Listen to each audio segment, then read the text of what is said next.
Ya, Pak.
Bersyukur padamu ya Tuhan, kalau Engkau sudah memberkati hidup kami sepanjang minggu ini, bahkan sepanjang hidup kami ya Bapa.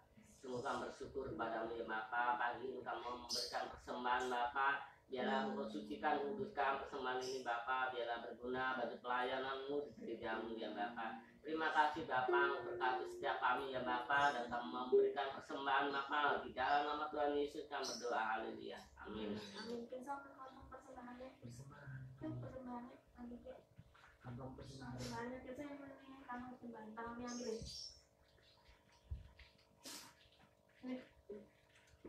Nih, kantong persembahannya kasih om. Kasih tante. Ke tante. Ambil persembahan. Tante. Om Yon. Oh. Oke. Ya, sudah ada bisa dulu. Nah, kita akan mendengarkan firman Tuhan. Kita akan berpergian.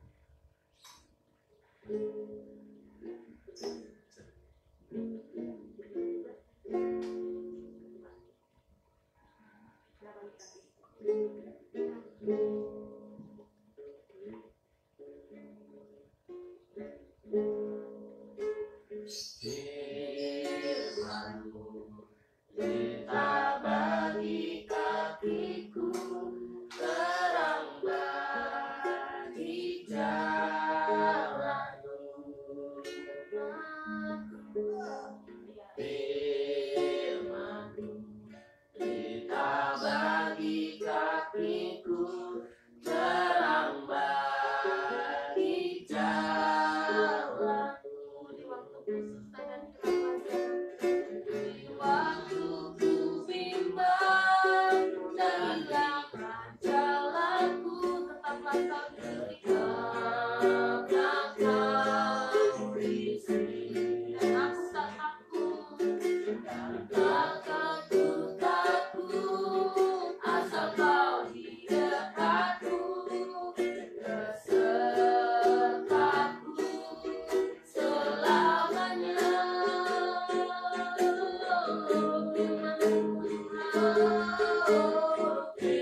bagi kakiku, terang bagi jalanku di waktu bimbang, di waktu ku bimbang, teranglah jalanku, tetaplah kau di sini. Takkanku takut, takkanku takut, tak engkau di dekatku, besertaku selamanya. Oh, firman-Mu, terang bagi kakiku, terang bagi jalanku. Firman-Mu, terang bagi kakiku, terang bagi jalanku. Di waktu ku bimbang, teranglah jalanku, tetaplah kau di sisiku. Dan takkanku takut, asal kau di dekatku, besertaku selamanya.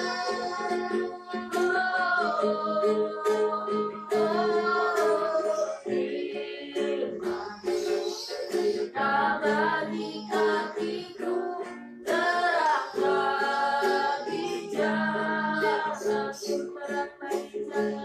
terang bagi jalanku,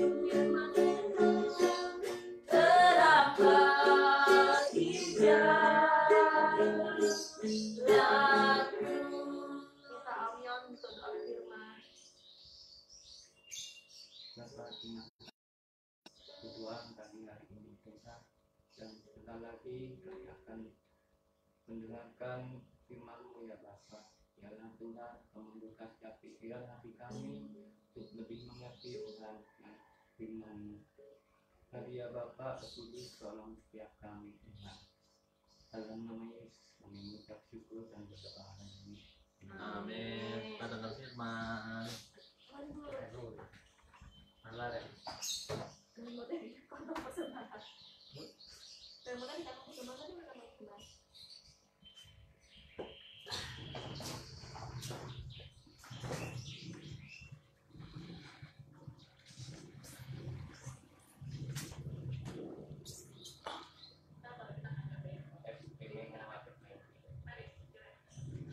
Kan dengar firman.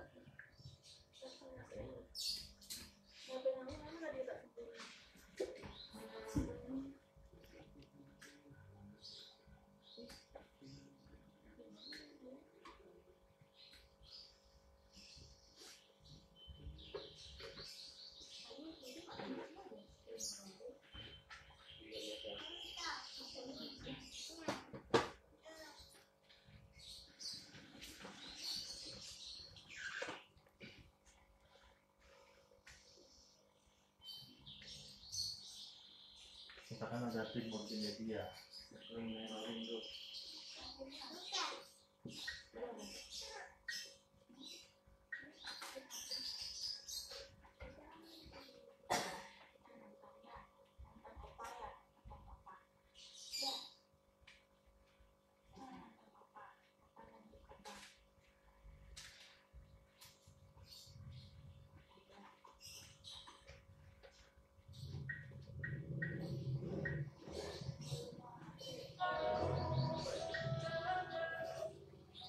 udah.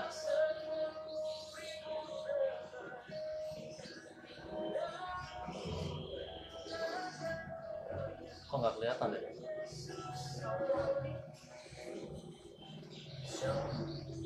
Kepada jemaat Tuhan yang ada di sini, saudara-saudara berada, yakin dan keluarga.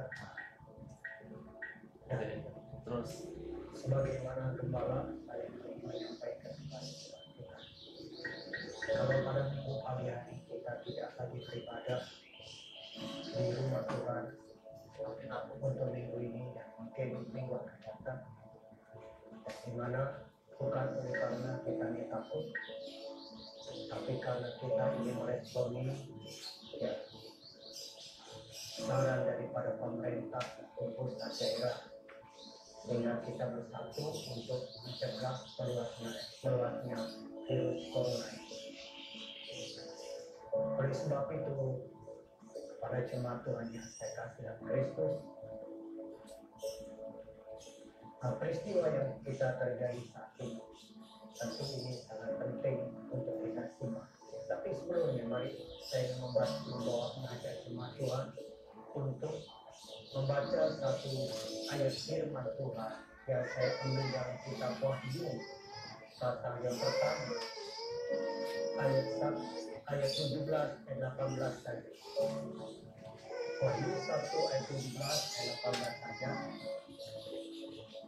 Ketika aku melihat dia, tersungkurlah aku di depan kakinya, sama seperti orang yang mati. Tetapi ia meletakkan tangan kanannya di atasku lalu berkata, jangan takut, aku adalah yang awal dan yang akhir, dan yang hidup. Aku telah mati, namun lihatlah, aku hidup sampai selama-lamanya, dan aku memegang segala kunci maut dan kerajaannya. Karena itu, tuliskanlah apa yang telah kau lihat, apa yang terjadi sekarang maupun yang akan terjadi sesudah ini. Jemaat Tuhan yang dikasih oleh Tuhan Yesus, dari pembacaan beberapa ayat dalam Wahyu pasal 1 17 di mana Rasul Yohanes yang melihat satu penglihatan luar biasa, yang melihat pertama kemuliaan Tuhan. Lalu Tuhan memperlihatkan apa yang terjadi di zaman akhir zaman ini, dan kemudian apa yang akan terjadi di akhir zaman yang akan datang. Jadi Tuhan sudah memberitahukan kepada Yohanes apa yang terjadi sekarang ini dan nanti di akhir zaman yang akan terjadi. Jadi jemaat Tuhan yang saya kasih dalam Kristus, saat ini kita sungguh-sungguh berada di situasi yang sulit ya, karena virus corona. Dan kalau kita meneliti dalam perjalanan hidup manusia, segala peristiwa terjadi, malapetaka, apa kemudahan, kalau kita teliti sesama, tentu itu tidak lepas daripada ulah daripada manusia semua. Sehingga akhirnya Tuhan begitu marah, Tuhan membiarkan semua ini terjadi. Dan selalu dikasih Tuhan, ya contoh ya, bahwa seperti peperangan, kelaparan, kemiskinan, virus, sakit, penyakit, maka yang terjadi sekarang ini, itu jelas jujur kita katakan inilah ulah daripada manusia. Jika demikian,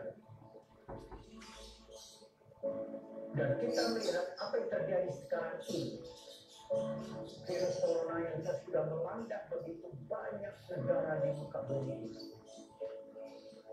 Dan ini merupakan satu fakta yang tidak bisa kita pungkiri, yang mengakibatkan semua orang ada dalam kecemasan, kekhawatiran, ketakutan.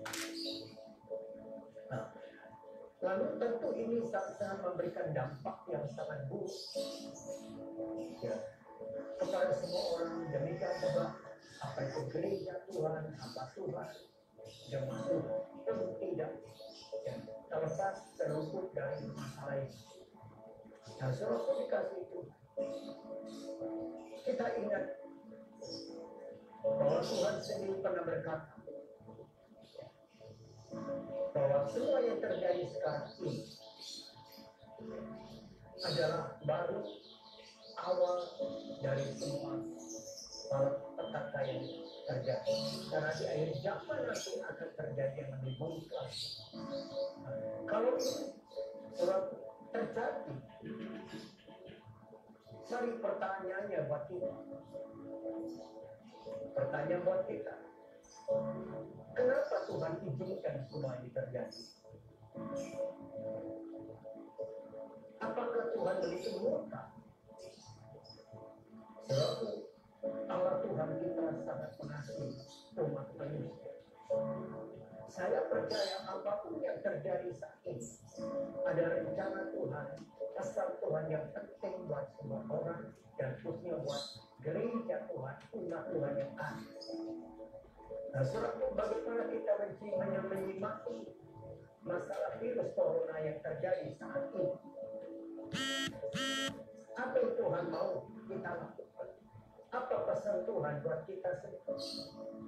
Yang pertama yang saya mau katakan bahwa Tuhan mau kita semua umat manusia ini merendahkan diri dan bertobat. Saya menangkap hal ini buat saya sangat penting. Kenapa masalah ini melanda seluruh umat manusia? Dan tentu ada pesan Tuhan supaya manusia yang mungkin sudah Tuhan bosan melihat dosa kejahatan manusia.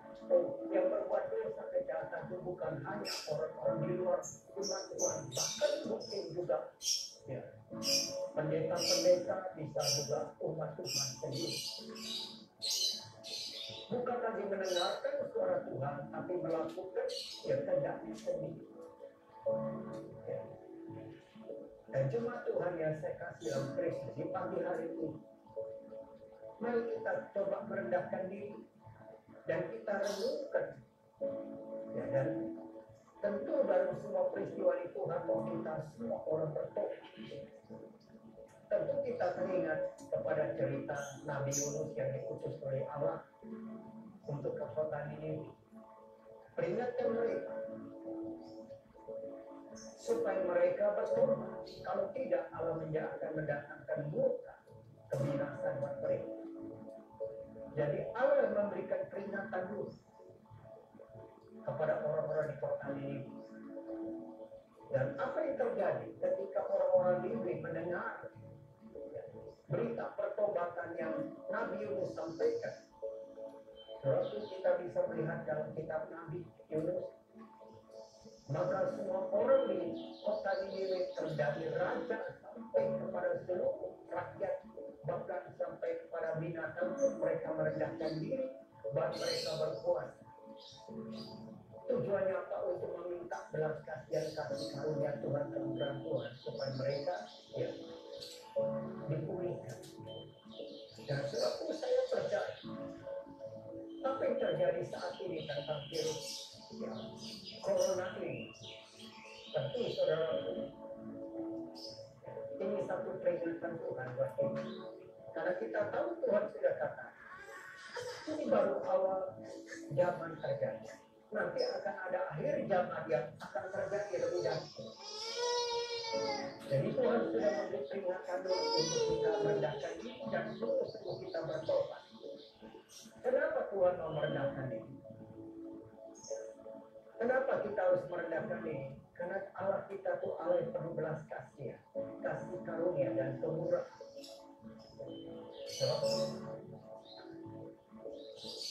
Kalau Niniwe begitu jahat aja, dikasih aja diampuni.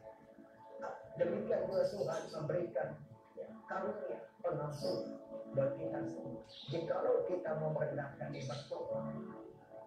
Jadi itulah ya, apa yang Tuhan mau kita lakukan. Rendahkanlah, merendahkan diri dan bertobat. Yang kedua yang saya mau sampaikan bukan hanya merendahkan diri bertobat, yaitu bangun dan pulihkanlah mesbahmu dengan Tuhan. Bangun, pulihkan kembali mesbahmu dengan Tuhan. Sebab ini pun terjadi dalam perjanjian lama ketika Nabi Elia berhadapan dengan ya nabi-nabi Baal daripada ya istri daripada Raja Ahab ya, yaitu Isabel. Dan bagaimana kemudian Nabi Elia, dia menantang semua Nabi Baal. Ayo kita buat pertandingan. Ya, di atas Gunung Karmel. Dan Raja Ahab setuju. Dan Elia minta supaya semua umat Tuhan datang menyaksikan pertandingan antara Nabi Baal dengan Elia sendiri. Dan ketika mereka sampai di atas bukit di Karmel, maka Elia mengajukan mereka untuk membangun mezbah untuk beribadah kepada dewa-dewa ilah mereka dengan mengorbankan hewan di atas dan minta doa supaya Baal-Baal mereka untuk menurunkan api. Dan jika ada api yang membakar korban mereka, itu artinya itulah Allah. Dan mereka setuju. Kemudian Baal dimulai berdoa dari pagi sampai sore hari. Dan tak ada api yang menyambar korban mereka. Bukan saja demikian, bahkan Elia mengisik, mungkin sedang tertidur, mungkin sedang bepergian, panggil lagi lebih keras sampai mereka menoreh-noreh, tubuh mereka sudah berdarah. Tapi akhirnya tak ada api yang turun menyambar korban di atas mezbah yang mereka buat. Selesai itu lalu Elia berkata, sekarang giliran yang akan mempersembahkan korban di atas mezbah. Lalu Elia membangun mezbah itu satu persatu, menyusun batu-batu itu, dan kemudian menaruh korban untuk persembahan kepada Tuhan dan menyiram dengan air begitu memenuh melimpah. Dan selalu sesudah selesai Elia persiapkan, lalu Elia dia berdoa, ya Allah, aku lakukan ini supaya umatmu melihat dengan jelas siapa Allah yang layak untuk mereka semua. Oleh sebab itu Allah aku minta padamu, biarlah engkau yang akan menerima korban ini yang disaksikan oleh umat Tuhan di atas gunung Karmel. Dan apa yang terjadi sesudah Nabi Elia itu menaikkan doa, maka ada api dari atas dari surga menyambar seluruh korban di atas mezbah yang Elia lakukan. Dan ketika umat Tuhan melihat menyaksikan peristiwa yang luar biasa itu, apa kata mereka? Itulah Allah yang sesungguhnya, itulah Tuhan. Ya. Dan mulai saat itulah mereka mau kembali kepada Allah yang sesungguhnya yang mereka miliki. Nah, suatu peristiwa ini untuk memberitahukan kepada umat Tuhan, mereka sudah kehilangan mezbah, hubungan mereka dengan Allah nenek moyang mereka yang telah memelihara hidup mereka. Mereka sudah meninggalkan Allah mereka. Mereka menyembah kepada berhala, kepada Baal, dewa-dewa yang ada di bangsa negara lain. Saat itulah maka Elia ingin membangun mezbah itu supaya umat Tuhan tahu bahwa mereka punya Allah yang hidup, yaitu Allah nenek moyang mereka, Abraham, Ishak, Yakub. Itulah dikasih Tuhan. Jadi cerita ini semua membuktikan Tuhan mengingatkan supaya umat Tuhan kembali membangun mezbah dengan Tuhan. Dan tentu ini pesan buat kita yang kedua. Mungkin kita terlalu sibuk selama ini. Kita banyak fokus kepada masalah dunia. Apalagi kita sudah makin sibuk dengan masalah virus corona, membuat cemas, khawatir dan takut. Lalu saat inilah yang Tuhan mau atas kita. Bukannya merendahkan diri bertobat supaya kita mendapat belas kasihan, pengampunan, pemulihan. Tapi mari kita pulihkan dan bangun kembali mezbah kita dengan Tuhan. Dan ini sangat penting sekali, saudara, supaya kita tahu siapa Allah Tuhan yang kita sembah itu. Allah yang esa, yang menyelamatkan kita. Allah yang setia memelihara, menjaga dan memberkati hidup saudara saya.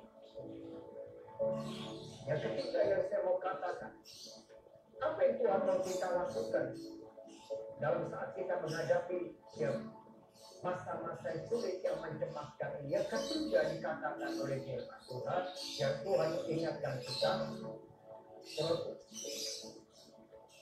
penuhilah hidupmu dengan firman Tuhan. Itu yang ketiga. Penuhilah hidupmu dengan firman Tuhan. Saudaraku, kali sudah saya sampaikan, kita lebih memperhatikan, lebih peduli keberadaan jasmani kita, tapi seringkali mengabaikan keberadaan Tuhan kita. Padahal yang menyelamatkan kita bukan ya jasmani kita, tapi justru keadaan Tuhan kita. Yesus pernah berkata serius kepada 7 gereja, engkau kelihatan hidup, sebenarnya engkau sudah mati. Mati dan arti bukan mati jasmaninya saja, tapi rohanimu sudah mati. Karena apa? Dalam hidupmu itu tak ada lagi firman yang tertinggi. Dan ini pesan Tuhan yang ketiga. Di saat suasana demikian, Tuhan mau kita banyak berdiam diri. Mari kita isi hidup kita, penuhi hidup kita dengan firman Tuhan. Bukankah Yesus pernah berkata dalam Matius 4 ayat 4, manusia diselamatkan itu bukan oleh roh, tapi oleh karena firman. Sebab begitu jelas Tuhan berkata dalam waktu yang singkat itu, manusia diselamatkan bukan oleh roti atau harta, bukan kekuatan hidup, tapi oleh firman. Artinya Tuhan sudah kali saya katakan juga pesan Tuhan, mati hidupmu adalah firman. Dan pesan Tuhan, mari kita jangan abaikan firman. Kalau selama ini kau sudah banyak mengabaikan firman, tidak mengisi hidupmu itu berjalan dengan firman, maka saatnya kita mengenai kita dengan firman. Untuk apa hidup kita dipenuhi firman? Ya tentu saja supaya iman kita itu bertumbuh. Bukankah dikata firman Tuhan, iman itu bertumbuh ada oleh karena mendengar firman. Kalau akarnya adalah iman itu karena mendengar firman, mari supaya iman kita makin hari makin bertumbuh, makin hari makin kuat, bukan makin lemah. Mari kita penuhi hidup kita dengan firman. Sebab firman ini akan menguatkan iman saudara dan saya. Jadi penuhilah kebutuhan rohanimu dengan firman. Kalau dikasih Tuhan, tentu ini sekali lagi saya sampaikan karena ini penting. Karena Yesus sudah katakan manusia hidup itu bukan oleh roti diselamatkan, tapi oleh firman. Ketika kita mengisi hidup kita dengan firman, kita bisa tahu isi hatinya Allah. Apa kehendak Allah dalam hidup kamu saja? Apa yang harus kamu lakukan? Hidup kamu tidak akan pernah berubah jikalau tidak diubah oleh firman. Tuhan memberikan firman untuk mengubah hidup saudara saya supaya hidup kamu saya makin hari makin benar, makin berkenan kepada Allah, kepada Tuhan. Jemaat Tuhan yang saya kasih dalam Kristus, firman, kalau hidup kita dipenuhi firman, maka otomatis suatu iman kita akan bertumbuh dan berakar dalam Kristus. Bukan jadi pesan dari Paulus. Hendaklah setiap orang memperhatikan bagaimana membangun dirinya di atas dasar yang kudus, yang Paulus katakan dalam 1 Korintus 3 ayat 10. Dasar itu adalah Kristus, yaitu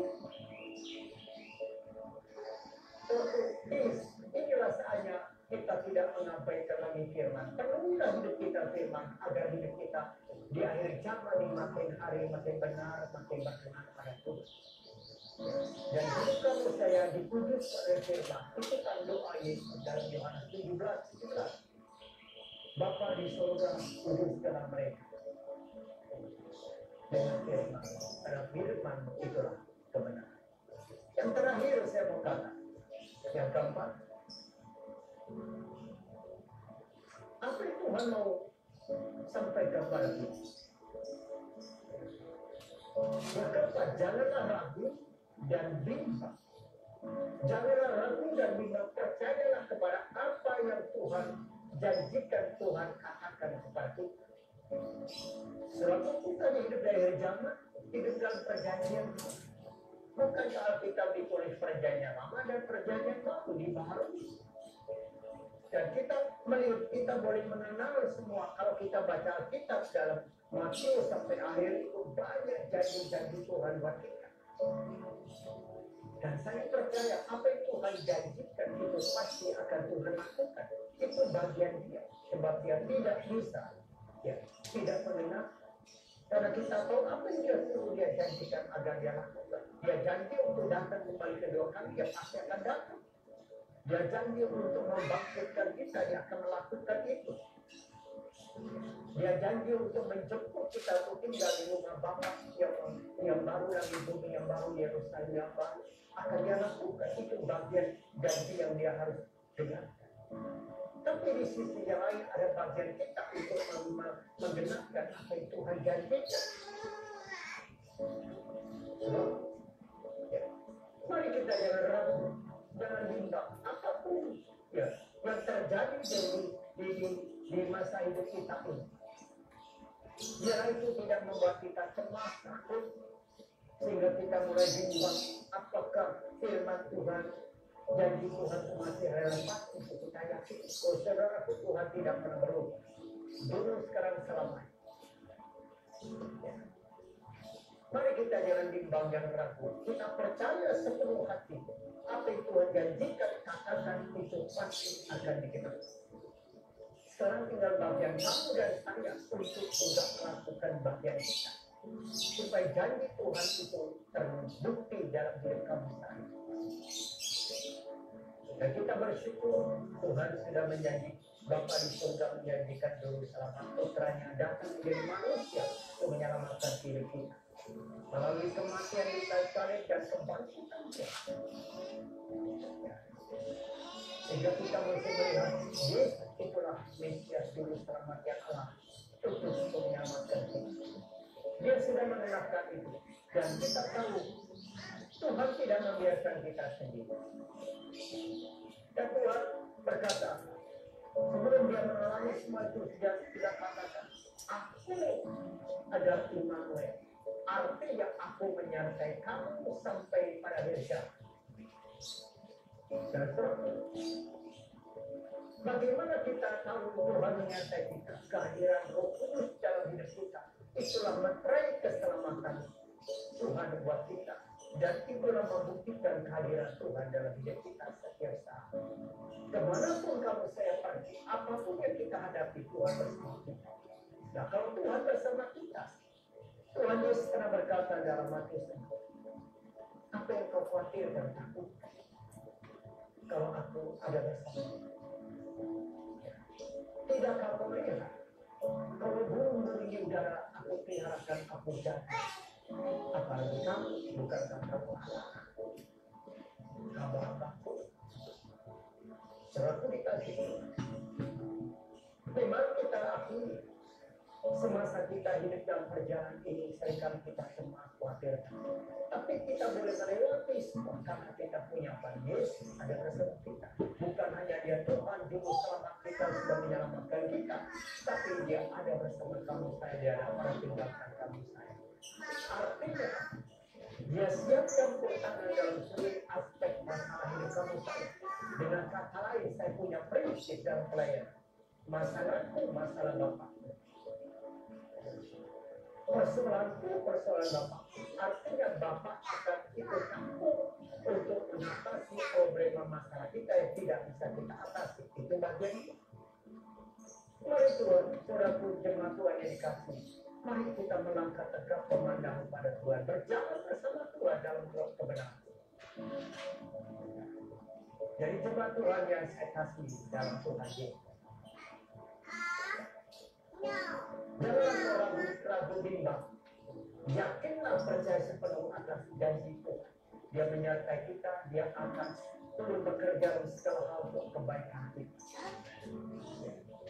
Dia akan memimpin langkah hidup kamu saya, akan menjaga hidup kamu saya. Kita boleh berjalan lebah ke dalam.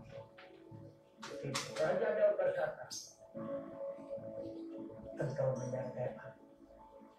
gagal itu yang menimbulkan. Suratku dikasih Tuhan. Oleh sebab itu, sebelum saya akhiri semua ini, sekali lagi, di masa-masa yang sulit saat ini, kalau kita tidak ibadah hari Minggu bukan karena kita takut yang berlebihan cemas, tidak. Seperti yang saya perkatakan, kita tidak mampu membantu pemerintah untuk mengatasi ini. Tapi ini yang bisa kita bantu sebagaimana anjuran dari Bapak Presiden dan juga disarankan semua kepala daerah. Tolonglah untuk beberapa saat untuk tidak berkumpul dalam jumlah yang besar. Coba usahakan bekerja di rumah dan beribadah di rumah untuk surat. Biarlah ini menjadi satu kesempatan yang indah Tuhan berikan buat kita, untuk pesan buat kita, untuk kita merendahkan diri dan kita coba merenungkan di hadapan Tuhan dan kita berdoa supaya kita dapat belas kasihan kasih karunia kemurahan Tuhan. Ada pemulihan kembali akan bangsa kita. Sebab masalah bangsa kita bukan masalah mereka, tapi juga masalah bagian kita. Yang kedua tadi saya katakan, mari kita bangun mesbah hubungan kita dengan Tuhan. Mungkin selama kita abaikan, mari kita pulihkan kembali. Karena firman Tuhan katakan hanya dekat Tuhan kita sendiri. Di dalam Tuhan ada perlindungan, ada jawaban, ada kuasa, ya, ada kebenaran, ada damai sejahtera kita. Hanya ketiga, sekali lagi saya mau katakan, hendak penuhilah hidupmu dengan firman. Penuhilah hidupmu dengan firman. Suratku, jika selama ini kita kalau tidak mempedulikan kebutuhan rohani kita, mari kita mulai saat-saat yang saat ini kita boleh mempeduli apa yang Tuhan. Jangan lagi abaikan firman Tuhan itu. Penuhilah hidup kita masing-masing dengan firman Tuhan. Dan renungkan, karena semakin kita dipenuhi hidup kita dengan firman, iman kita akan berakar, bertumbuh. Makin hari bukan makin lemah, kita berjalan makin hari makin kuat karena iman kita sudah makin hari makin kuat. Karena iman itu, karena benar kita. Iman itu, firman itu yang akan membangun seluruh hidup kamu. Firman ini akan menjuskan kamu. Firman ini akan memimpin langkah hidup kamu untuk pada akhirnya tinggal bersama dengan Tuhan Yesus. Hanya keempat, jangan ragu dan bimbang. Yakin percaya apa yang Tuhan janjikan buat kita semua. Ya dan amin. Mari kita raih. Dan itu bagian kita untuk meraih bagian Tuhan bergerak.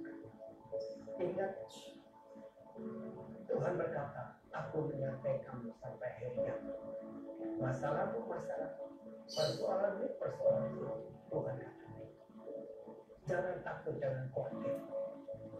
Aku sudah mengalahkan dunia ini. Selalu jemaat Tuhan yang saya kasih Kristus.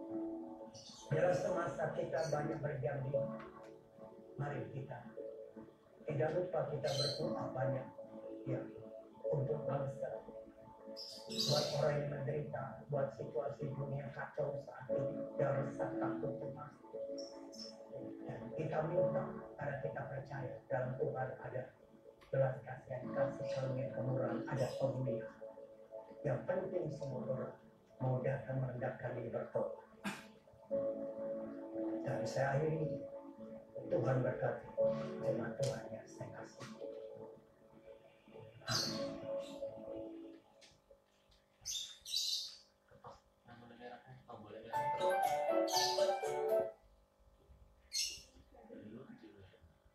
Tombol merah yang yang merah dulu, kecil yang gurih dulu. Saya mau buat ini dulu. Dari tombol putih dulu. Itu